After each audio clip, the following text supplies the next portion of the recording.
Bonsoir à tous et à toutes et bienvenue dans cette nouvelle rencontre Un endroit où aller, où ce soir nous avons l'immense plaisir de recevoir Nicolas Guettendorf. Bonsoir Nicolas. Bonsoir. Alors on vous reçoit ce soir pour votre biographie romancée qui est merveilleuse et très agréable à lire, j'en ai qu'à le dire, qui est parue le 4 octobre dernier chez Calman Levy. Et pour vous interroger ce soir, c'est Frédéric de Gelt. Alors je vais vous montrer à l'écran le livre, parce que moi je ne l'ai pas en physique, mais le voilà, avec une sublime couverture. Donc Arletty, un cœur libre paru chez Calman Levy. Avant de vous laisser converser tous les deux, je vais rappeler à nos amis participants qui peuvent poser des questions à Nicolas et je les récupère et je viendrai en fin d'entretien vous les poser. Mais je vous souhaite à tous les deux une bonne rencontre et je vous dis à tout à l'heure. Sous les compliments de Nathalie, ça commence plutôt bien, la rencontre là, non? Non, d'une fluide rose, j'adore. Alors, moi, je vais poser une question pas très littéraire. C'est le combienième livre pour toi? C'est le 34e livre en 20. J'ai commencé en 2001, donc en 22 ans, en fait. J'étais assez productif, mais j'ai fait plein de livres très différents pendant toutes ces années, avec une boulimie parfois un peu frénétique, mais voilà, c'est ma nature. J'aime bien faire des choses différentes, essayer des genres littéraires différents. Donc j'ai beaucoup butiné avec sincérité et j'espère efficacité. Mais moi j'ai besoin d'être toujours dans un livre, d'être toujours plongé dans un livre en devenir. Sinon je respire pas. Ah, tu écris deux livres à la fois parfois ou... Je peux être dans deux livres en même temps, mais des livres qui sont pas d'un même genre. Je peux pas être dans deux romans à la fois, mais je peux être dans un roman et un essai. Par exemple, dans le cas d'Arletty, je l'écrivais en même temps, même en amont, un roman qui s'appelait Ce que l'on sait de Max Stoppard, qui est sorti chez Albin Michel euh, il y a 2 ans, et qui est un roman qui se passe dans l'univers du cinéma et du cinéma français des années 30, 40, 50. Donc parfois, disons, par pragmatisme, je mutualise mes recherches, je mutualise mes inspirations pour que ça puisse, voilà, faire un effet vertueux et produire un, deux, trois livres. Comme ça permet voilà, de pas perdre mon temps, de pas trop me disperser malgré tout, même s'il y a beaucoup de livres à la fois. Hmm. Alors, Arletty, c'est ce qu'on appelle enfin, ton livre d'Arletty, ce qu'on appelle une biographie romancée. Quelle est la partie biographie et quelle est la partie romancée?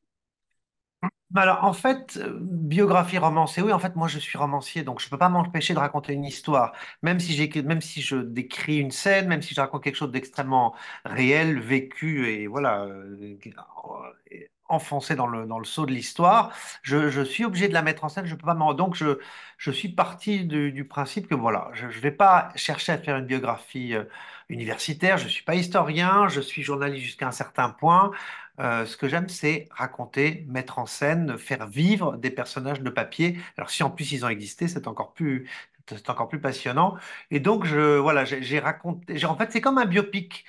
Quand tu es un biopic, ben, c'est un metteur en scène qui met en image une vie. Là, j'ai mis en mots une vie, mais tout est vrai. Simplement, j'ai parfois imaginé des dialogues, j'ai tuilé sa vie à ma manière de romancier, mais en fait, j'ai rien inventé. Il y a juste, j'étais pas sur place pour vérifier que Sacha Guitry, Marcel Carné, Arletty, son amant allemand, ont dit ça à tel endroit, à tel moment et sous telle lumière. Mais en fait, c'est possible, c'est vraisemblable, et si ça se trouve, c'est encore plus vrai que la réalité. Hmm. C'est important cette question parce que quand on lit ton roman, on n'a pas, en fait, on a une idée d'Arletty tous, on a un fantasme Oui. d'Arletty. On a sa voix, on a sa gouaille, on a l'impression qu'elle ressemble énormément à ses films. Et quand on lit ton roman, on est dedans, c'est elle.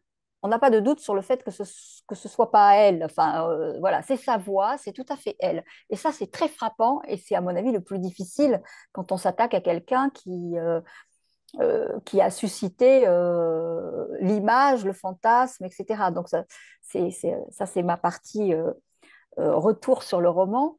Euh, Toi, tu avais quel lien avec ce personnage à la base? Comment tu as choisi? Bon, c'est une question aussi de goût personnel. Je suis passionné par l'histoire du théâtre, l'histoire du musical, l'histoire de la chanson, de l'opérette, du cinéma et l'histoire de la vie culturelle pendant les 4 ans d'occupation, parce que c'était un vivier vertigineux dans lequel j'ai pas mal plongé pour plusieurs romans déjà. Et là, ça s'est fait très naturellement. J'avais fait, en fait, chez Kalman Levy, maintenant, je fais des biographies romanesques à la façon traditionnelle de Max Gallo, d'Henri Troyat avant, ou même d'autres. Voilà, cette façon d'apprendre en s'amusant. Voilà. Bah, j'avais fait Marde Richard il y a 5 ans.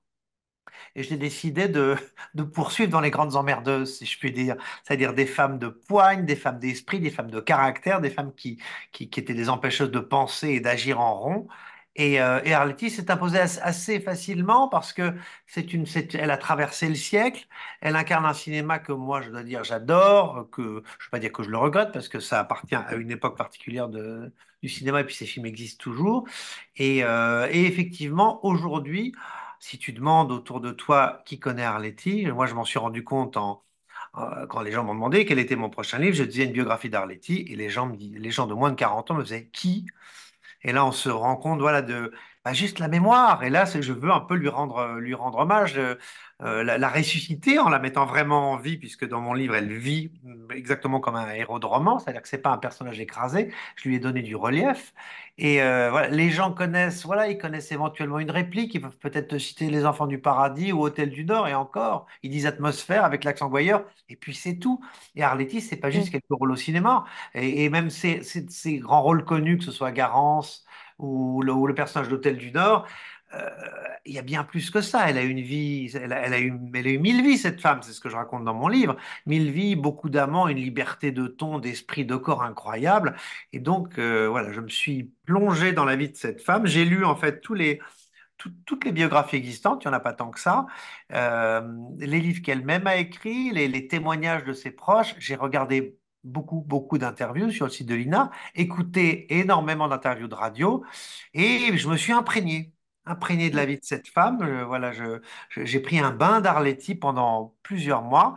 Et j'ai fait quelque chose de façon extrêmement méthodique, toute simple. J'ai fait une chronologie de sa vie, des origines à nos jours, à partir de tout ce que je pouvais récupérer. Et à chaque fois, ça rentrait dans une sorte d'agenda qui allait de 1898 à 1992, c'est-à-dire les 94 ans de sa vie.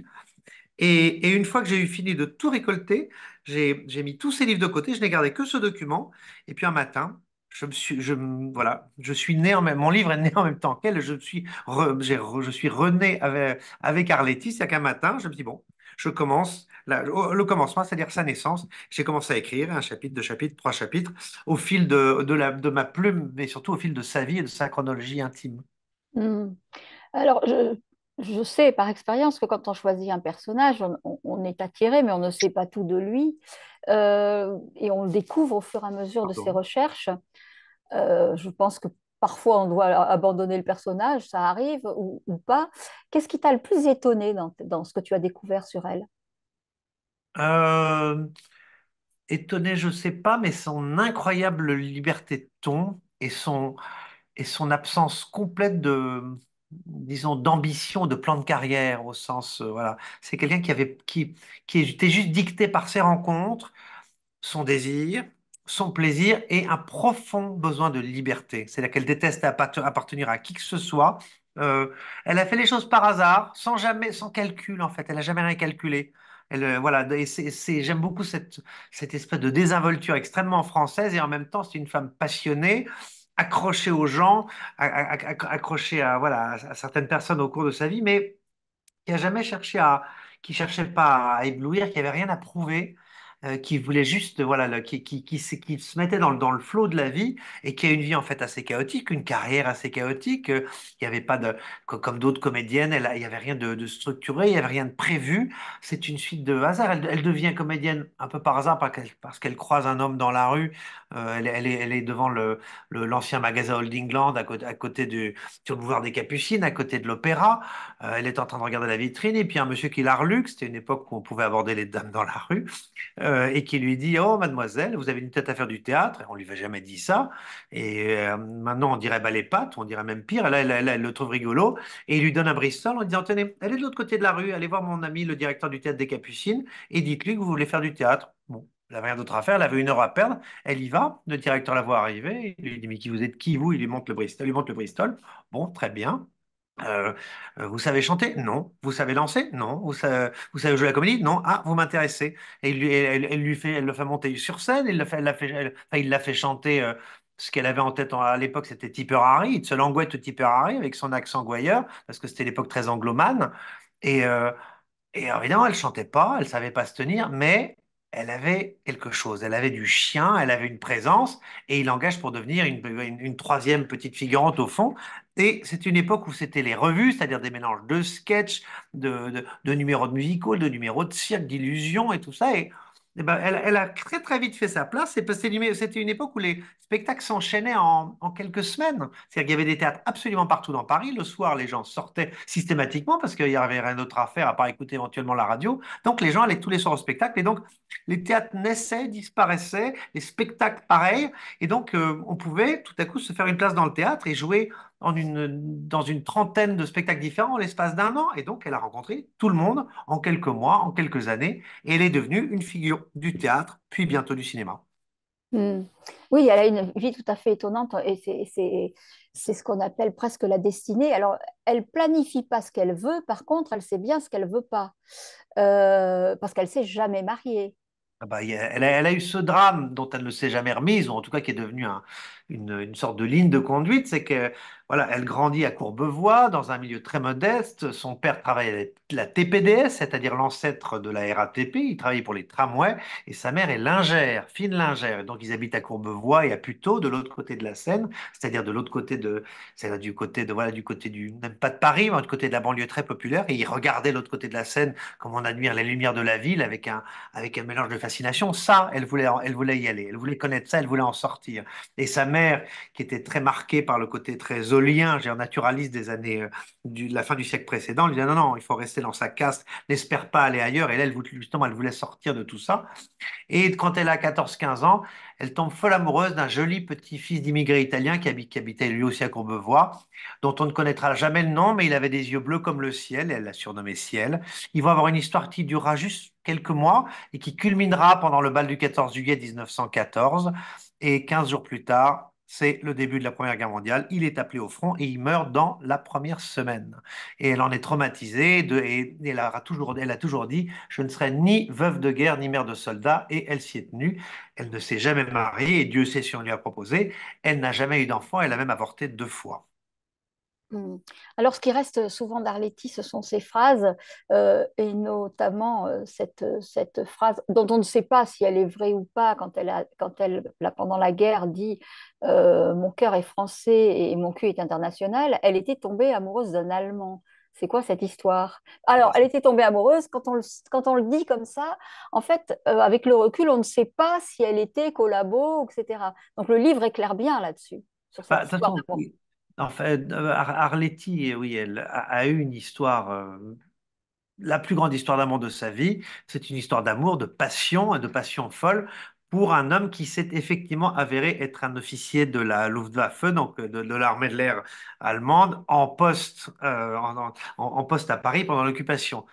Hmm. Mais ça n'est pas une histoire enfin, c'est une histoire de cœur. La fameuse phrase, voilà, je suis sur le cœur et le cul, en fait, elle ne l'aurait sans doute pas dite. Elle-même ne savait plus si elle avait dit. C'est sans doute Henri Janson qui le lui aurait prêté, mais comme on dit, on ne prête qu'aux riches, donc si elle l'a pas dit, elle aurait très bien pu le dire, ça lui ressemblait terriblement. Mais Janson savait la faire parler encore mieux qu'elle ne parlait elle-même. Et donc cette rencontre est une histoire flamboyante, passionné en fait, qui durera au-delà de l'occupation. Ils sont ensemble jusqu'à la fin des années 40. Mais voilà, elle est à un dîner pendant la guerre. Où elle est la comédienne la plus connue de France et même d'Europe. Elle est très populaire en France. Elle est très populaire en Allemagne. C'est pour ça qu'au début de l'occupation, les Allemands la fêtent, la célèbrent, veulent absolument la faire tourner. D'ailleurs, ce qu'elle refusera toujours. Ça, de ce point de vue-là, elle a moins collaboré, entre guillemets, même si le mot, voilà, est très, très complexe, que beaucoup d'autres comédiennes ou comédiens de sa génération ou de son temps. Elle a ni tourné pour les Allemands, ni été faire de voyage en Allemagne, contrairement à Daniel Darieux, Viviane Romance, Fernandel, Tino Rossi, qui tous ont travaillé pour les Allemands. Elle, jamais. Simplement, elle a donné son corps à un Allemand qu'elle rencontre à un dîner. Il a 10 ans de moins qu'elle, il est très beau, il a des oreilles pointues, elle le surnomme Faune, et ils vont en fait se tourner autour pendant quelques semaines, quelques mois, jusqu'au moment où Ils vont vraiment tomber dans les bras l'un de l'autre. Et c'est la grande passion de sa vie. Et c'est fulgurant, c'est dévorant. Elle ne peut pas vivre sans lui. Ils se dévorent l'un l'autre, mais ils sont passionnés. Et en fait, elle est tellement fière d'être avec cet homme qu'elle veut apparaître à son bras dans la rue. Voilà, il y a un côté, c'est pas un trophée. Elle dit juste, c'est l'homme que j'aime, il est beau, c'est l'homme qui me rend heureuse. Et qu'il soit en uniforme ou pas. Et donc, c'est très compliqué pour ses amis, pour ses proches. Elle travaille à l'époque avec Carnet et Prévert qui sont des gens de gauche, parfois profs du Parti communiste, mais elle s'en fout. Arletty, elle dit toujours, je m'en fous, je suis comme je suis, c'est le titre d'un de ses livres, et elle assume absolument tout, et c'est surtout ça qu'on lui fera payer à la fin de la guerre, parce que voilà, elle a été folle d'amour pour un Allemand, mais c'est pas ce qu'on appelle de la collaboration.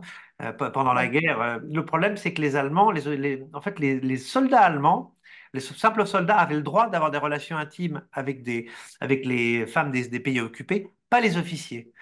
Donc c'est lui qui était plutôt dans une position un petit peu indélicate. Et lui essayait de lui dire, mais non, ne te montre pas trop ça. Je sais que tu es fier de moi et ça me fait plaisir, mais c'est pas dans notre intérêt, c'est pas dans ton intérêt. Il disait, je m'en fous, je t'aime. Et jusqu'au jour, bah, effectivement, il est obligé de partir sur le front de l'Est parce elle vit dans une sorte de déni. Elle n'a aucune notion de politique, aucune notion de géopolitique. Elle vit complètement dans une bulle. C'est ça aussi qui lui sera reproché, c'est qu'elle se rendait pas vraiment compte de ce qui se passait. Elle vivait dans une bulle de confort. Elle faisait partie des gens les plus, ouais, les plus invités de l'occupation. D'ailleurs, alors, cette phrase, elle a dit jusqu'en 44, j'étais la personne la plus invitée, et après, maintenant, je suis la plus évitée. Et, euh, et donc, voilà, elle va profiter à fond de cette période, et c'est cette histoire qui va, en fait, détruire, détruire sa vie et en tout cas sa carrière. Oui, parce qu'en fait, elle va le payer très cher à la fin de la guerre, tout comme d'autres. Elle va même aller en prison. Comment ça se passe à la fin de cette guerre, c'est assez écœurant d'ailleurs. C'est-à-dire qu'en fait, elle ne pensait pas qu'elle aurait un traitement pareil. C'est-à-dire que Söring, son Allemand, lui propose de fuir en Allemagne, de la retrouver, enfin de le retrouver. Il lui organise tout un système pour s'enfuir, mais elle dit, ah, mais j'ai rien fait. Quoi, je t'ai aimé, je t'aime toujours, j'ai pas travaillé pour les Allemands, mes amis sont proches de la résistance, ce qui était le cas, mais ce genre de raffinement, 1944-1945, ici, voilà, les gens n'allaient pas au-delà du simple symbole. Donc, choper Arletty, c'était en soi un trophée. Et en fait, elle a eu pas de bol. C'est-à-dire qu'il n'y avait pas vraiment de dossier contre elle, mais c'est ça, je l'explique dans mon livre, on voit ça dans un très bon bouquin de David Alliot sur Arletty pendant la guerre. En fait, il y a eu une sorte de quiproquo où elle aurait été, on l'aurait prise pour la maîtresse d'un malfrat de l'occupation qui aurait dénoncé des résistants et quelqu'un, un témoin, l'aurait vu passer à la prison du Cherche-Midi en 1943-1944. Et sur ce témoignage-là, on l'a, en fait, dans l'attente d'une enquête, on l'a mise au vert, c'est-à-dire qu'elle a été assignée à résidence le temps que ce problème-là soit réglé. Simplement, il y avait d'autres problèmes à régler en priorité à cette époque-là, et donc elle a passé près de 2 ans dans un château de Seine-et-Marne, au château de la Houssaye, chez ses amis les Bélanger, qui en fait l'ont accueillie. Alors, c'était pas désagréable, c'était pas en prison, elle est allée un tout petit peu à Drancy à la conciergerie juste au moment de la libération, mais rapidement on l'a envoyée au vert, mais elle a été voilà, empêchée de travailler et même de se déplacer. Elle n'a pas quitté ce petit domaine, à part une fois par semaine où elle devait aller faire contresigner son passeport à la gendarmerie locale. Et c'était une vie très étrange où elle était la belle captive de ce couple qui était des nouveaux riches, très fiers d'avoir ce trophée qu'ils pouvaient exhiber tout le week-end. C'est-à-dire que le tout Paris intellectuel venait passer le dimanche dans ce château, Guitry, Prévert, tout le monde venait passer le déjeuner au dimanche, on venait un peu la distraire et la voir. C'est elle qui menait les débats. Mais c'était extrêmement triste. Par exemple, le jour de la première des Enfants du Paradis au Palais de Chaillot, qui était le premier grand film de la Libération, même si c'était le dernier grand film de l'occupation, euh, elle n'est pas Elle n'a pas présente. pu venir. Elle n'a pas Elle n'a pu pas pu venir. venir. Il n'y a pas son nom sur les affiches. Tous les articles au sujet du film ne la mentionnent jamais. Elle est blacklistée au dernier degré, ou alors il mentionne le nom de Garance, alors que le film a été construit et pensé autour d'elle. Elle est le seul personnage imaginaire de toute une série de personnages réels. Carnet, enfin Prévert a construit son film par amour pour Arletty, dont il était follement épris, il ne s'est jamais rien passé. C'est un amour platonique. Et en même temps, ensuite, elle disparaît, elle est complètement cancelée, comme on dit maintenant. Et donc, voilà, c'est un paradoxe terrible. Et puis, il y a aussi cette scène où on la fait sortir de la conciergerie où elle est sous geôle pour venir faire une post-synchro pour le montage des Enfants du Paradis. Puis ensuite, on la renvoie sous les verrous. Donc, en fait, on l'a beaucoup, beaucoup humiliée. Et tout ça se solde par quoi? Par, en fait, un non-lieu. En fait, il n'y a aucune charge retenue contre elle, donc il n'y a même pas eu de procès. Parce qu'on s'est rendu compte qu'en fait que le soi-disant témoin s'était trompé, c'était pas elle qui l'avait vu au Cherche-Midi, et ça lui a coûté 2 ans de liberté, et ça a détruit sa carrière. Et ensuite, elle passe devant la commission d'épuration du cinéma français, et elle écope de quoi? Elle écope d'un blâme, c'est-à-dire une tape sur les doigts. Et d'ailleurs, elle est très vexée. Elle aurait au moins voulu qu'il y ait quelque chose d'un petit peu, avec au moins de panache, mais non. En fait, on lui donne une petite gifle. Mais de cette gifle, elle ne se remettra jamais vraiment. En tout cas, sa carrière sera mais laminé, décapité. Mm. Tout en étant évidemment l'histoire d'Arletty, je dois dire que ce livre est aussi très intéressant évidemment sur le cinéma, sur les rapports entre Prévert et Carnet, sur ce qui pouvait exister comme film à cette époque ou pas, sur les petites compromissions des uns et des autres pour pouvoir rester à l'écran et pour Oui, pouvoir faire du cinéma. C'était une grosse partie de la recherche, tout ça. bon, bah, l'histoire du cinéma sous l'occupation est une chose qui me passionne depuis très longtemps. J'en avais fait un roman qui s'appelait Ce que l'on sait de Max Stoppard, donc en même temps. Et c'est des choses que j'adore depuis tout. J'aime le cinéma de cette période-là. Ce fameux âge très étrange, ces 4 ans d'occupation où sont sortis certains des plus beaux films, des plus beaux livres, des plus belles pièces de théâtre françaises. C'est très étrange. Comme les gens se sont réfugiés dans l'art, il y a eu disons, une pépinière de talents et de nouveaux talents d'ailleurs, et d'œuvres qui ont été créées.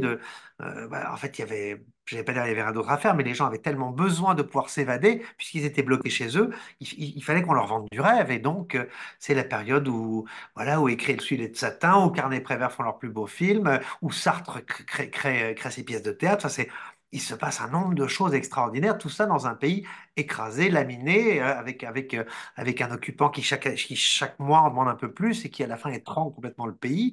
Euh, et en même temps, voilà, c'est l'époque où Clouseau fait ses premiers films. Et tout ça, à chaque fois, c'est une époque où on bricolait tout, où on était forcé de se compromettre, où une époque de paradoxe absolu, où, par exemple, un type comme Jean-Paul Le Chanois, qui était communiste et qui s'appelait en fait, voilà, Jean-Paul Dreyfus, travaillait pour la Continentale, c'est-à-dire il s'occupait des scénarios à la Continentale, qui était la firme de cinéma franco-allemand. Donc, il y a tellement enfin, c'est tellement pas univoque cette période-là. Il y a tellement de zones grises et d'ambiguïté, de petites compromissions, et ne serait-ce que l'amitié très complexe qui lui a été reproché d'Arletty pour José de Chambrin, c'est-à-dire José Laval, la fille de Pierre Laval, qui lui Oui. présente son allemand, qui lui trouve un appartement appartenant à une Américaine coincée dans son pays, dont elle lui passe les clés, Kate Conti, qui sera son nid d'amour avec son allemand. Euh, cette, Elle est amie avec Céline aussi. elle rencontre Céline aussi, mais ce sera presque une amitié d'après-guerre. Mais ce paradoxe assez étrange, c'est que en fait, pendant le tournage des Visiteurs du Soir et des Enfants du Paradis, c'est-à-dire deux des plus grosses productions de l'occupation, qui n'étaient pas des films produits par les Allemands, donc les Allemands ils leur mettaient pas des bâtons dans les roues, mais presque. En fait, si ces films parfois ont pu être réalisés, c'était pas parce qu'il y avait constamment des problèmes logistiques. Tout à coup, ils n'avaient plus l'autorisation. Et dès qu'il y avait un problème, Carnet ou Prévert allaient voir Arletty en disant, est-ce que tu peux demander à ta copine Josée si elle peut appeler son père pour débloquer les choses? Et en fait, et les Visiteurs du Soir et les Enfants du Paradis ont, pour une petite part, pu être réalisés par l'entremise d'Arletty et de Pierre Laval, lequel Pierre Laval, je dis toujours ça fait grincer des dents, mais il pourrait être crédité au générique des 2 films. Mm. Mais d'ailleurs, avec le recul aujourd'hui, quand on parle des Enfants du Paradis, évidemment, on parle de ce monument du cinéma français, mais on parle aussi d'un film qui a pu se faire et qui n'était pas très critique sur l'époque qu'ils étaient en train de vivre. Bah, de toute façon, c'était impossible de faire des films sur l'époque, puisque tous les scénarios devaient Passé être par la censure.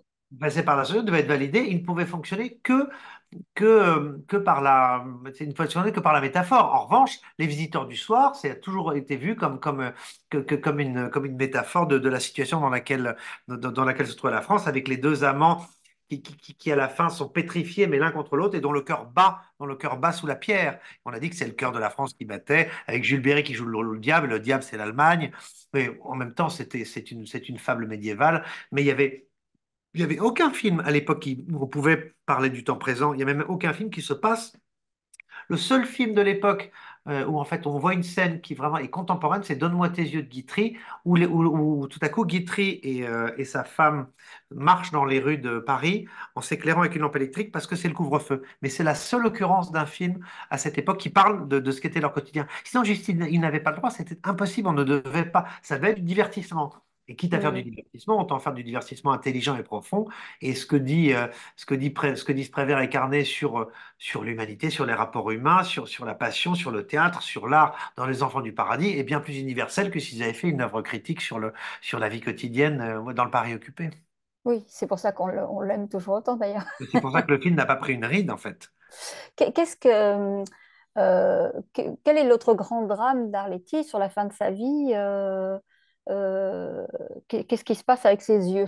Bah, en fait, Arletty s'est découvert dès le début des années 50 une faiblesse dans les yeux. Elle a un glaucome qui s'infecte et donc elle perd l'usage d'un de ses deux yeux au début des années 50. Bon, ça l'empêche pas de tourner et de faire du théâtre, mais elle est très fragile. On lui dit faites attention, enfin, ménagez-vous, pas de surmenage, parce qu'en fait, tout ça, c'était dû aussi à la tension et c'est le résultat de beaucoup voilà, de dépit, de chagrin, de tristesse. Elle a malgré tout, c'est une façon de somatiser le deuil de son amour et de sa carrière, qui malgré tout a ressuscité, en tout cas la carrière.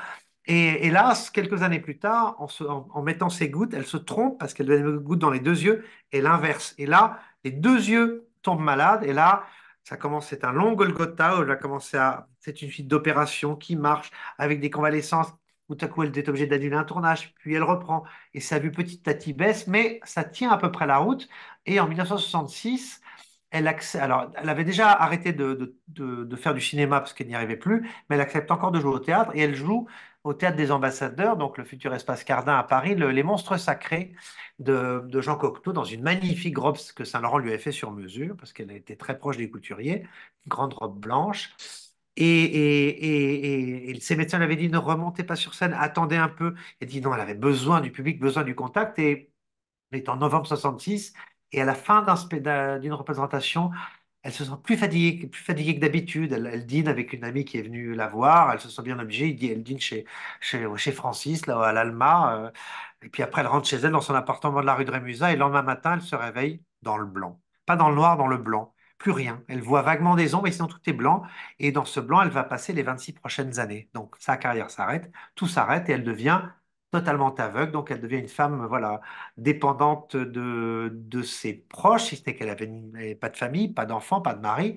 Donc elle devient, Oui, voilà, parce qu'elle ne l'a pas épousé finalement, cet elle Allemand. a jamais épousé personne. Et Dieu sait si on lui a proposé de nombreuses fois la botte, comme on dit.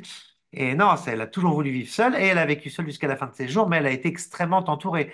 Mais voilà, mais en même temps, elle a assumé ce côté, cette cécité. On lui a proposé de jouer même des rôles d'aveugle dans les films, elle a toujours refusé.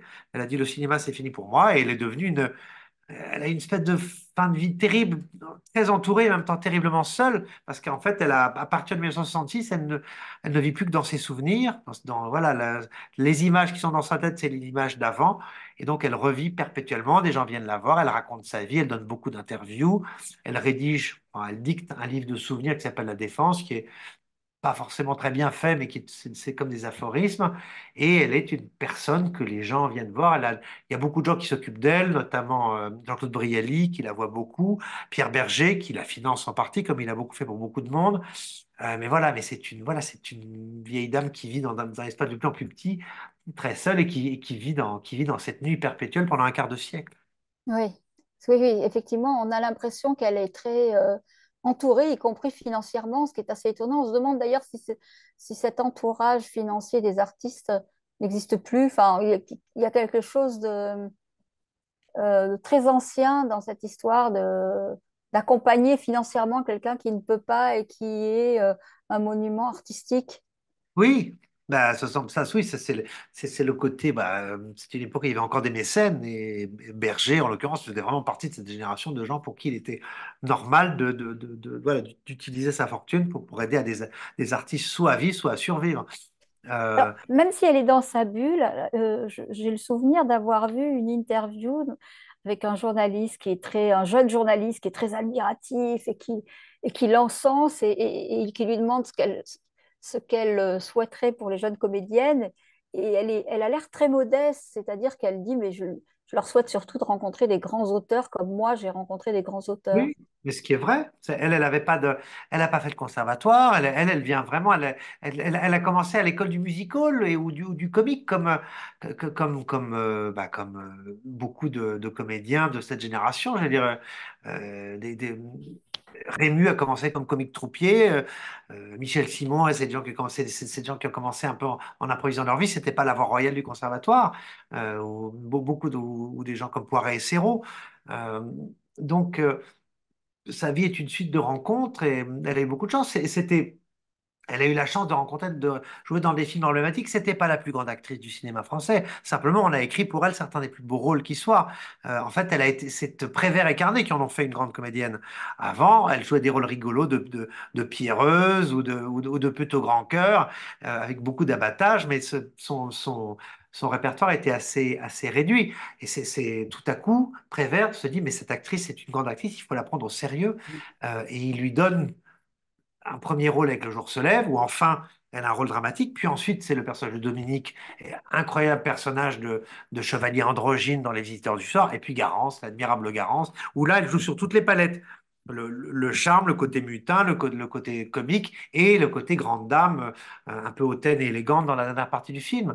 Et après la guerre, elle a toujours refusé de jouer des comédies. Elle dit, j'ai trop souffert, la vie n'est pas gaie, ma vie n'est pas gaie, il n'y a aucune raison que je sois gaie à l'écran. Et donc, elle se met à jouer des rôles tragiques. Alors, au cinéma, c'est pas une grande réussite, mais au théâtre, elle devient, ouais, c'est elle qui crée Blanche Dubois dans Le Tramway nommé Désir. Voilà, elle fait la création française de cette pièce. Et là, tout à coup, elle devient vraiment une grande comédienne, une tragédienne après la guerre. Mm. Disons, j'allais dire, sur les braises de toutes ces souffrances et de toutes ces frustrations et humiliations qui se sont accumulées pendant 6 ou 7 ans. Mm. Donc, elle a passé 26 ans dans l'obscurité. Elle est morte à quel âge? Elle est morte à 94 ans, donc elle est morte vraiment très âgée. Et elle Ouais. a été lucide jusqu'à l'avant-dernière année. Et, voilà, en 92, vraiment, les derniers mois, là, elle perd la mémoire, elle ne sait plus qui elle est, elle ne sait plus où elle est. Parce que malgré tout, pendant 26 ans, elle a réussi à avoir des repères. C'est terrible voilà, en plus d'avoir été tellement fêtée, tellement Tellement dans la célébrée, lumière tellement avant dans la d'être dans le lumière. noir. Voilà. Ah oui. Ouais. C'est comment euh, comment on se sent pendant l'écriture d'un livre comme ça? Est-ce Euh, que tu étais dans une autre époque ou est-ce qu'on est capté dans... Oui, de toute façon, moi je dis toujours que dès que j'ai écrit un livre, j'ai un pied dans l'Atlantide, hein. Puis quand on écrit des romans, tu sais de quoi je parle, on a Ah ouais. forcément un pied dans un monde parallèle, donc qui est souvent beaucoup plus agréable que le monde quotidien dans lequel on vit. C'est-à-dire que tout à coup, on a cette faculté merveilleuse de pouvoir être schizophrène et pendant quelques heures tous les jours d'aller ailleurs. C'est merveilleux. Et alors, se plonger dans cette période qui me passionne, moi, j'étais comme un poisson dans l'eau, j'étais très content. Et pourtant, j'ai fait le choix de me mettre dans la tête d'Arletty. Dans mon livre, c'est Et Arletty qui dans parle, la qui peau d'une raconte. femme. Et ça, c'était ça s'est fait très naturellement. Je me suis tellement imprégné du personnage et je suis tellement à l'aise avec ça. Enfin, voilà, parce que je l'ai pratiqué avec cette époque que c'est venu voilà, ça n'a pas été un effort considérable. Puis en plus, il se trouve que la moitié du livre a été écrite pendant le confinement, donc il y a quelque temps. Donc, à un moment où je n'avais absolument rien d'autre à faire, je me suis isolé dans le sud, dans un endroit merveilleux au pied du Mont Ventoux. Et là, j'étais totalement, j'ai baigné, j'ai vécu pour et avec Arletty pendant 2 mois, sans aucune autre forme de diversion, de parasitisme, voilà, j'avais aucune vie sociale et je j'ai jamais écrit un livre avec autant de bonheur et j'allais dire presque de facilité parce que c'était la seule chose, j'avais rien d'autre à faire. Et ça, pour moi, c'est le luxe infini de tout à coup de n'avoir rien d'autre à faire que juste écrire le livre qu'on a écrit. Hmm. Et donc, tu n'avais pas l'occasion de dire dans des dîners en ville, je n'ai qu'une ride et je suis assise dessus. Et d'ailleurs, est-ce qu'elle est Absolument. d'elle, cette phrase? Est-ce Non. qu'elle est vraiment d'elle, cette phrase? Ça, on lui a prêté, je Non, pense pas. D'abord, c'est assez vulgaire et en fait, elle de avait pas vulgarité. oui, elle avait de la grossièreté, la phrase sur le cul et voilà, et le cœur, c'est une chose. Mais là, il y a un côté, j'ai l'image. Alors, elle aurait pu le dire, mais on l'a prêté à beaucoup de gens aussi, ça, cette phrase. Donc, c'est même une réplique du film Pédale douce. Donc, Oui. mais, mais, mais c'était voilà, c'était passionnant de vivre avec elle et d'avoir 5 ou 6 heures par jour où en fait, tout à coup, j'étais en noir et blanc. J'étais dans des images en sépia et autour de moi, il y avait le son et la voix des personnages d'avant-guerre. Les gens parlaient un peu pointu, en articulant bien, avec des répliques, avec un accent un peu précis pour dire les choses, avec des mots, avec ce vocabulaire tellement plus riche que celui qu'on utilise maintenant, et avec une diction et un esprit qui était celui d'un certain univers, d'un certain famille de comédiens dans l'entre-deux-guerres. Et tu l'as écrit à la main ou tu l'as écrit à l'ordinateur? Ah, moi je l'ai écrit sur ce même ordinateur avec lequel je suis en train de te parler. D'accord. Mon vieux Mac, mon bon vieux Donc Mac, pas à la qui a encore bougie, la avec route. une plume. Ah non, non, non. Ah non, non, ça juste, ça c'est ce pourquoi je suis pas du tout passéiste de ce point de vue-là. Euh, la formidable liberté que nous autorise l'Internet, le Wi-Fi, de pouvoir aller à l'autre bout du monde, d'être complètement coupé en même temps. Il suffit d'appuyer sur un bouton et on est en contact juste le temps qu'il faut avec ce monde qu'on dit réel et ensuite, clac, on referme l'écran. Et au contraire, c'est une liberté merveilleuse. C'est pas un esclavage du tout. Hmm. Est-ce que tu as, euh, j'ai perdu la question en fait. Euh, est-ce que tu as vu tous les films, Dernier revu tous film, les non. films? Ah, les grands films, oui, mais il y en a un bon. Franchement, il y a 80% de navets. Hein. Elle a tourné beaucoup de films. Elle a commencé le cinéma un peu par hasard. D'ailleurs, elle n'avait aucune fascination, aucun respect pour le cinéma. Comme disait comme elle disait, comme Rému, comme Michel Simon, comme Louis Jouvet, ces gens-là disaient le cinéma, c'est notre argent de poche. Ils faisaient ça pour payer leurs impôts. Pour eux, ce qui était important, c'était la scène, le contact avec le public, voilà, le côté humain direct, charnel du théâtre. Le cinéma, la première fois qu'elle va au cinéma, se voir dans un premier film, on la voit à l'exploit de quelques scènes, elle se voit en gros plan, donc elle découvre qu'elle a les dents du bonheur, enfin que ça se voyait énormément, elle déteste ça, elle dit plus jamais je ferai du cinéma. Bon, quelques mois, elle a fait jouer dans un film qui s'appelle Un chien qui rapporte, où elle joue le rôle d'une pute, comme d'habitude pendant tous ses premiers rôles, et là, bah, la critique la remarque, et là, elle commence à dire, ah, il y a peut-être quelque chose à faire. Mais voilà, elle a tourné beaucoup de films, et pour elle, le cinéma, c'était de quoi occuper ses après-midi et payer ses impôts. Mais l'important pour elle, c'était le soir, c'était lorsque le rideau se levait à la Michaudière, ouais, ou au Bouffe Parisien, quand elle jouait Fric-Frac de Bourdet ou une pièce de Marcel Achard. Hmm. Et quand le rideau se lève, Nathalie revient nous poser les questions. Oh, Nathalie. Belle synchronisation. En tout cas, il y a plein de commentaires qui vont dans le même sens que le mien, que la performance de l'écriture à la première personne, on a l'impression d'entendre Arletty à travers les lignes. Donc, je vous transmets le message. Merci. Ça veut dire que Merci c'est beaucoup. Ça vraiment me fait plaisir. réussi. Donc, Parce il y que a une tu première question de Claude qui demande quel était votre sentiment à la fin de l'écriture de ce livre? Euh, bon, je suis toujours content quand j'ai fini un livre parce que je me dis, ouf, un de plus, je coche. Et puis en même temps, il y a un sentiment de tristesse et de manque, comme toujours. Il y a un moment il y a un petit baby blues. Mais je veux dire, j'ai pas de, j'avais l'impression de finir un roman et pas de finir une bio. Et j'avais l'impression en même temps en fait, c'était une période, je vous dis, c'était ce premier confinement que j'ai eu la chance de passer dans un endroit à la campagne et tout. Donc, je vivais dans une bulle, comme un peu avait vécu Arletty pendant longtemps. Donc, j'étais T'étais dans pas un dans le monde. château quand même. Comment? T'étais Non, pas non, dans non, son non, non, château. non, non. J'étais dans un merveilleux voilà, où j'ai eu la chance de pouvoir me mettre au vert et donc, c'était un moment très, très doux pour moi, cette époque-là. Donc, et je m'étais dit, ah, en plus, j'ai fini mon livre, je l'ai écrit vite et dans les conditions. J'étais tellement heureux de la façon dont j'ai pu l'écrire et de la rapidité d'exécution grâce à la situation qui était celle que nous vivions tous à ce moment-là. Et moi, je la vivais vraiment du bon côté de la barrière. Je sais que c'était pas comme ça pour tout le monde. Donc, c'était un moment très doux. Le moment où j'ai fini mon livre, parfois je finis des livres, c'est plus compliqué. Et j'avais le sentiment que ça fonctionnait. Que Mm. tous les matins, je me mettais dans la tête d'Arletty et j'y croyais. C'est important, il faut croire à ce qu'on écrit parce qu'il y avait... En fait, j'oubliais l'artifice et je me suis dit, ça, c'est peut-être le bon signe. Mm. Tu es allé dans les endroits, le château par exemple dont tu as parlé où elle a passé Non. 2 ans, tu vas Non, pas non. physiquement dans les endroits? Si je peux, oui, mais là, en l'occurrence, c'était pas forcément nécessaire. L'important, c'était de la voir et de l'entendre. Voilà, de voir les films. Non, parce que bon, j'ai vu des photos. Je n'avais pas forcément besoin d'aller toucher le. Il y a plein d'endroits où j'aurais voulu aller. J'aurais voulu aller dans sa maison à Belle-Île. Je suis jamais allé à Belle-Île. Mais bon, ça c'est ce qui fait la richesse de notre métier, c'est de faire croire aux gens qu'on est allé quelque part, alors qu'en fait, juste avec le pouvoir des mots, en fait, c'est une illusion, hein. Ce qui m'a fait très plaisir quand j'avais fait le livre Les fidélités successives chez Albin Michel il y a pas mal d'années. Tout le début se passe dans les îles anglo-normandes et le président d'Albin Michel, qui aime beaucoup faire du bateau à Dinard en Bretagne, me dit, ah, ce qui m'a convaincu, c'est ce que vous dites sur les îles anglo-normandes. On voit que vous y êtes allé beaucoup. Moi, j'y fais du bateau tous les ans. J'ai jamais foutu les pieds. J'ai fait ça avec Google Earth et le petit futé. Donc, comme quoi, voilà, et là, j'étais très fier. Voilà. Bah oui. En même temps, tu L'important, n'as c'est qu'on jamais y foutu les croit. pieds en 1940 non plus, hein. Ben voilà. Et pourtant, oui, on peut quand on se plonge, quand voilà, il y a un truc de. Mais de toute façon, il y a un côté où tout à coup, on ouvre la porte sur un monde parallèle. Donc tout à coup, on s'incarne ailleurs. Et puis après ça, on traduit ça en mots, je Mm. pense.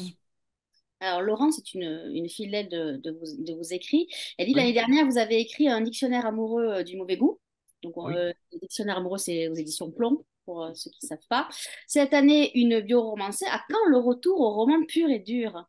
Dans, dans, dans quelques mois, il est écrit depuis quelques temps déjà. On ne sait pas encore quand ça sort. Normalement en septembre, chez Albin Michel, ma maison mère, mon vaisseau amiral, qui est un roman qui sortira donc chez Albin Michel mais qui n'est pas un roman historique, qui est une espèce de thriller psychologique, un huis clos, une histoire d'écrivains, de deux écrivains qui font une sorte de duel. Voilà, quelque chose, en fait, un thème que j'ai jamais vraiment abordé. Donc, d'habitude, il y a toujours dans mes histoires la béquille et aussi le plaisir de l'histoire, de la grande histoire. Là, c'est un roman juste avec des personnages, un début, un milieu, une fin. Voilà. André et eux, donc madame, c'est une dame, se demandent, vous êtes passionné de cinéma, vous écrivez, à quand le passage derrière la caméra? Ça ne vous a Alors jamais... ça, c'était le métier dont je rêvais, en fait, quand j'étais ado. Moi, l'écriture est arrivée un peu par hasard. Moi, je voulais pas écrire des romans. Enfin, c'était pas, voilà, moi, je voulais faire deux choses. Soit réaliser des films, soit mettre en scène des opéras, qui sont les deux grandes passions de ma vie. Et j'ai fait des stages dans ces univers-là pour me rendre compte que c'était pas fait pour moi, parce que c'est des métiers d'équipe où il faut aimer donner des ordres et en recevoir. Et j'aime ni l'un ni l'autre. Moi, je suis un solitaire, j'aime travailler seul. La liberté infinie du romancier, c'est qu'il est seul maître à bord, c'est qu'il est Dieu le Père, c'est qu'il a droit de vie et de mort surtout, c'est qu'il n'y a pas de problème de restriction de budget, de nombre de personnages et tout ça. On fait ce qu'on veut. Et en plus, on arrive à générer des images, à générer de l'imaginaire, à générer même quelque chose de visuel avec juste 26 lettres, les 26 lettres de l'alphabet et quelques éléments de ponctuation. Et ça, pour moi, c'est la richesse infinie de ce qu'on fait. Donc, évidemment que et en plus, je sais que je construis mes livres de façon très cinématographique. Je fais un plan détaillé pour mes romans comme un séquencier de film. Je fais une sorte de storyboard. Je fais des bibles de personnages. Tout ce genre de choses. C'est très, très, très bordé. Et puis ensuite, en fait, je me rends compte en début de chapitre, je place ma caméra et même je me rends compte a posteriori, ma façon d'écrire un chapitre, je le mets en scène. Ce que j'ai fait, même si c'est pas de la fiction, avec Arletty. Mais peut-être qu'un jour, je passerai de l'autre côté, mais c'est quand même un métier. Tout comme c'est un métier d'écrire des romans, faire des films, c'est un métier. Parfois, je vois certains de mes camarades qui y sont arrivés, d'autres non.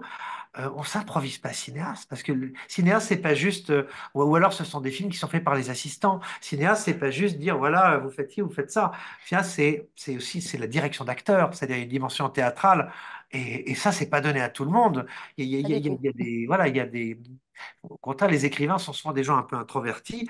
Un metteur en scène de cinéma, c'est aussi un metteur en scène de théâtre, c'est quelqu'un qui sait tirer quelque chose d'un acteur, qui sait lui tirer de l'humanité. Elle les dirige et que quand on voit la façon dont un type comme Jean Renoir, ou ces gens-là dirigeaient les comédiens, ou Orson Welles très différemment, ils avaient une empathie, ils avaient une façon de leur parler. Euh, écrire des livres, c'est pas du tout, du tout, du tout le même métier. Alors, il y en a qui ont ce double talent, mais c'est pas voilà, pour moi, le cinéma, c'est un autre métier. Je sais pas si j'en serais capable. Et si juste pour faire un énième film d'écrivain, c'est pas forcément une bonne idée. Et c'est vrai que tu as une écriture très cinématographique et tu représentes les images. Je me rappelle de ce livre qui est un peu un policier, qui est Le silence et la fureur, dans lequel Oui. il y avait cette mise en abîme. Est-ce que tu as un livre adapté déjà au cinéma? Non, j'adorerais, et pourtant ils sont vraiment faits pour ça. Mais Mais alors, le mais que font problème, les producteurs?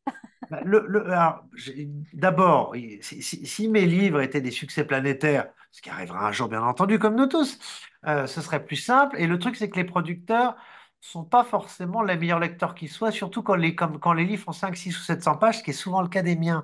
Donc, et j'aborde des sujets qui Tu veux sont dire par pas. là qu'ils sont un peu feignants? Bah, c'est-à-dire qu'ils iront plus facilement vers des livres avec des histoires courtes, faciles à monter, plutôt que des fresques avec 300 personnages qui courent sur 35 ans. Euh, et en plus, j'aborde des thèmes un peu ambigus et j'aime bien l'ambiguïté des périodes, les fidélités successives, qui à mon sens fera vraiment un très beau film. C'est sur l'histoire d'un type qui est à la fois collabo et résistant pour les bonnes raisons à chaque fois.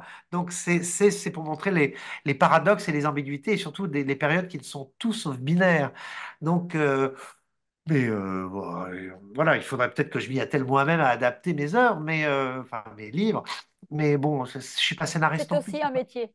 C'était quand même ce métier que fait ma mère, avec qui j'avais écrit Le Silence et la Fureur, justement, à quatre mains, ce qui était une expérience passionnante. Et avec ma mère, d'ailleurs, nous avions travaillé, il y a des années, un scénario sur les amours d'Arletty pendant la guerre, lequel scénario n'a jamais abouti, parce que tout à coup, les producteurs, du jour au lendemain, ont dit, bon, en fait, ça nous intéresse plus, après nous avoir fait cravacher pendant 2 ans et demi.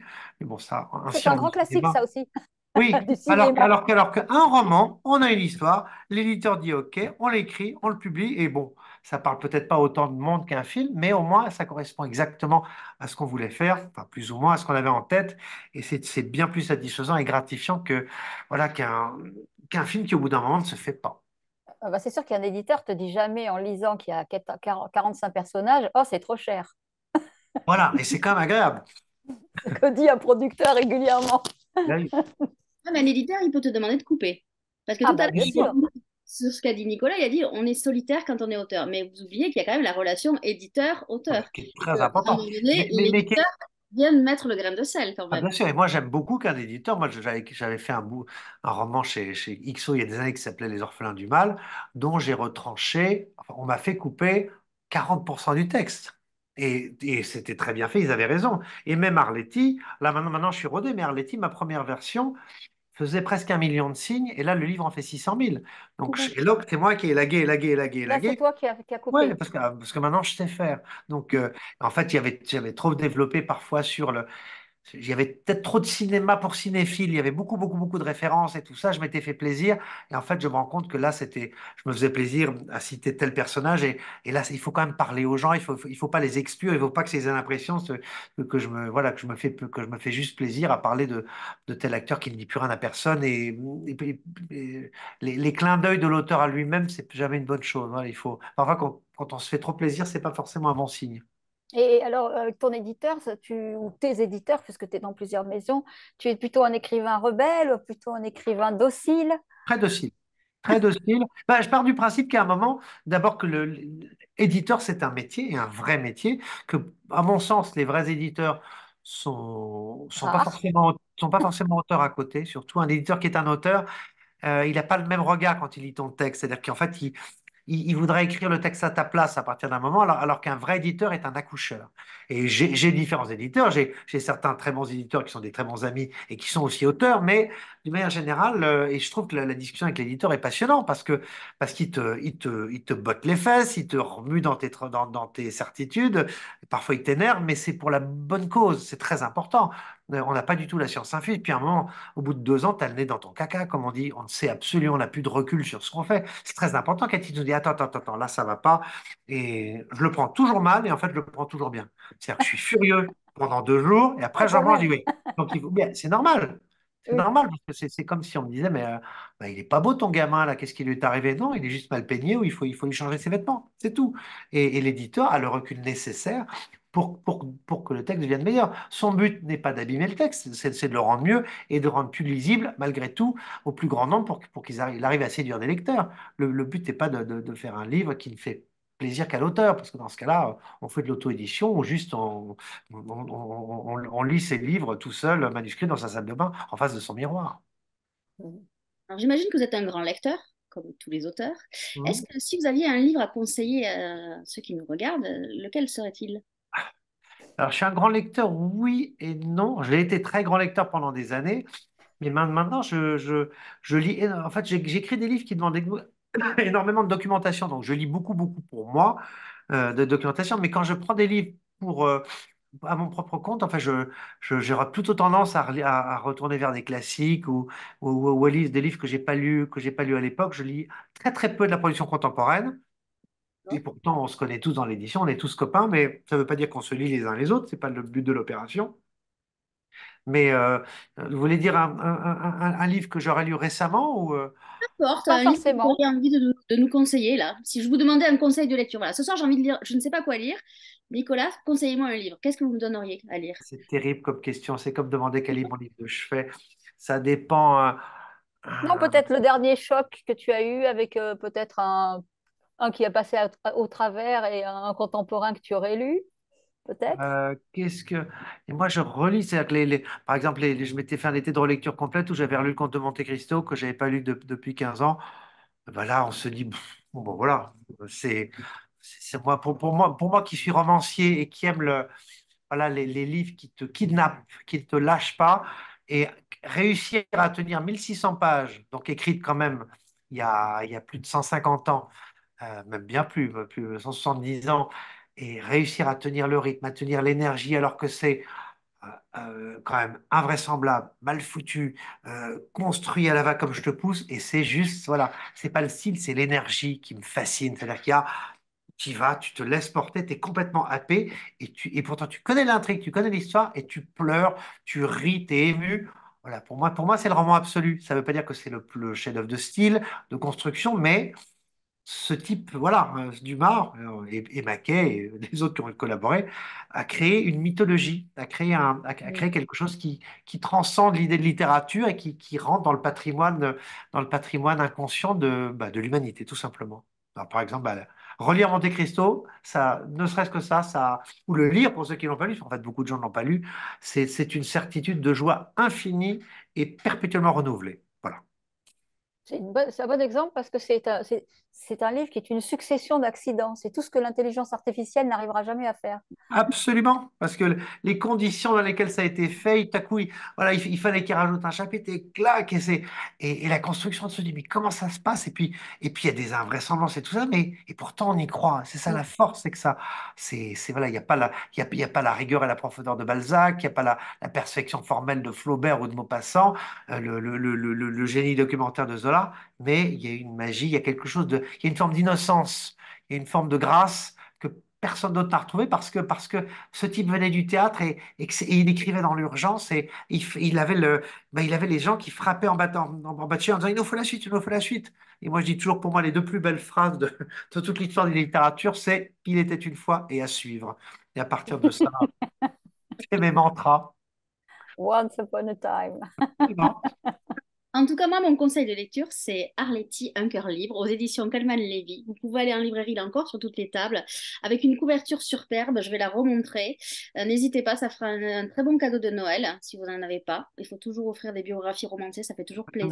Et je dois dire que chez Kalman, ils ont fait une magnifique couverture. En fait, C'est beau. c'est une campagne de presse qu'elle avait faite pour Hermès, parce qu'elle était parfois mannequin à ses heures. En fait, c'est des photos faites par Hermès en 1930. Et la typo, c'est la typo Cassandre. Cassandre, c'était le fameux affichiste. Voilà, de l'entre-deux-guerres, qui avait fait beaucoup d'affiches pour voilà, le France, et qui avait fait aussi les affiches pour Grasset, les pubs pour les romans de Paul Morand, qui sont des romans, des photos qu'on voyait beaucoup à l'époque. Et il avait inventé cette typo et on a trouvé ça avec les graphistes de Kalman. Et je veux dire, c'est une de mes plus belles couvertures de livres et j'étais très content. Voilà. Elle est Puis la superbe. bonne nouvelle, c'est que ceux qui t'ont jamais lu, ils le savent maintenant. Il y a une trentaine de livres derrière. Ah oui, les C'est pauvres, formidable. au boulot. Divers et variés, donc ça, c'est bien aussi. Ah oui, il y en a pour tous les goûts. Là, c'est comme le marchand de couleurs. Il y a même un petit éloge de la gourmandise que moi j'ai lu qui est terrible Ah, il aussi. faut- C'était aux Ah, c'est éditions mon péché Froidure. mignon. Qui est devenu les Pérégrines maintenant, oui, absolument. Exactement. Avant de vous donner le mot de la fin, on se retrouvera lundi où on vous diffusera une émission consacrée à la littérature et au cinéma, où nous aurons comme invité Gilles Jacob, qui est l'ancien président du Festival de Cannes, Thibaut de Montalembert, qui est acteur et lecteur de livres audio, et j'ai oublié son nom, c'est Cédric, aide-moi, Frédéric Jordan Le Marchand, Marchand. qui a fait un merveilleux petit livre chez Grasset. Ce sont des énigmes pour trouver des titres de films. Voilà. Ah, c'est rigolo ça. Ouais, ce sera un plateau 100% cinéma et littérature. Ça sera lundi, on diffusera ça. Cher Nicolas, je vous laisse le mot de la fin. Ah, le mot de la fin, c'est quoi? À suivre. À Non, suivre, évidemment, à suivre. je plaisante. Donc, encore un grand merci d'avoir été avec nous ce soir. Merci Donc, à vous. amis auditeurs, allez en librairie, lisez Nicolas Détienne d'Or, Arletty, Un cœur livre aux éditions Calman Lévy. Je vous souhaite à tous les deux une belle et bonne soirée. Merci. Merci.